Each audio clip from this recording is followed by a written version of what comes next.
Wendy in New York, you're on with Hal. Hello, Wendy. Oh, hi. Oh, hi. Huge fan. Yes, thank you. Love, and I want to do what you do to the stewardesses and all the people that work on the plane and say thank you so much for what you do, keeping us sane. Thank you. Well, no I'm one tries very to grateful. no one tries to Thank assault you. me, but thank you. Okay, so and as the official fashion stylist of the Stephanie Miller Show, I would like to say that all this fuss about Chris Rock saying that anything about Jada's hair, that is all, speaking of your beautiful hair, Hal, 100% implied. He said, Jada, G.I. Jane 2, looking forward to it. You did not mention her hair. Did anyone mention the fact that her dress looked like a paratrooper swallowed by a parachute?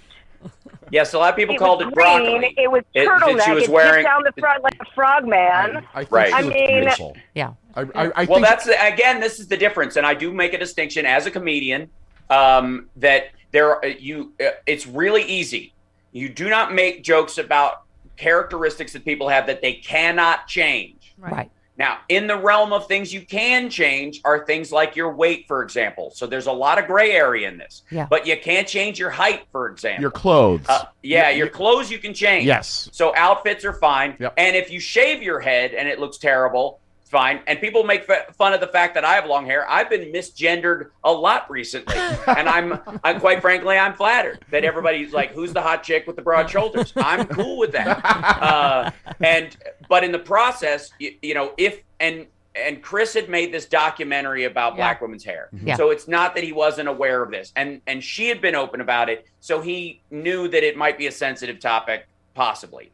You just don't go there. That said, that makes him the jerk. That does not make him the positive recipient of physical violence. Right. Period. End of story. You do not strike someone for a joke, ever.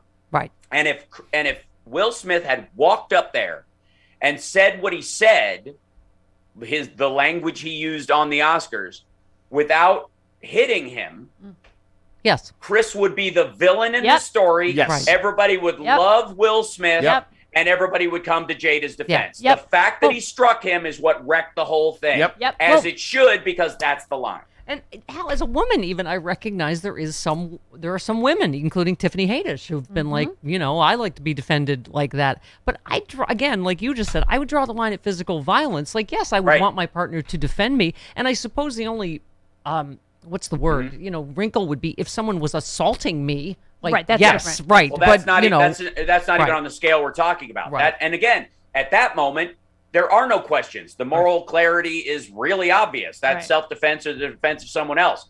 That's not ever what this is. This doesn't even walk into the realm of that situation. The man was on stage in front of a bunch of people saying this stuff. This did not happen in a club where you were being menaced by him or something while he's making fun of your girlfriend while you're standing toe-to-toe in a dark nightclub. Like, stuff like that happens. That's a different game altogether. That do you share be a Kathy Griffin's fear that she said right away that this emboldens people?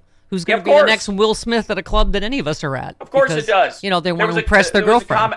There was a comic in St. Louis and another one in Miami over the last couple of years that have been shot for making jokes. Right.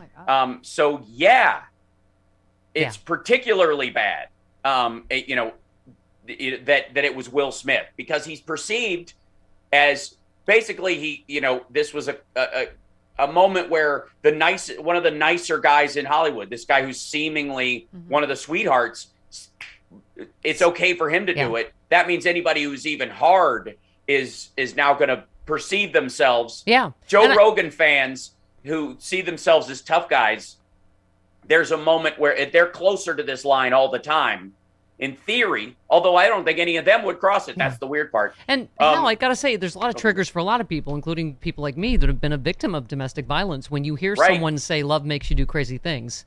No, it does not. That's all ego. That had nothing to do with his love for Jada. Exactly. That had nothing to do with his coming to her defense. Him walking up there, him saying stuff, that might have been. Once he struck that other person, that's about him. Yeah. Once you open up the line of physical violence, that's you acting out of ego. That's for you. Yeah. That's not for the other person. Yeah. I mean, yeah, there's all kinds of stuff, right? Toxic masculinity mixed in this. It's just, yeah. I believe in tonic masculinity. As a man secure enough to use product. Yeah, exactly. I use mousse, and I can lift a bookshelf off you. Yes. If it falls on you. You know what I mean? Like See, when you do that thing with your arms, I'm like, it's like, how many times have you heard, look at the gun show on that chick, right? Yeah, right, gym? exactly. Yeah.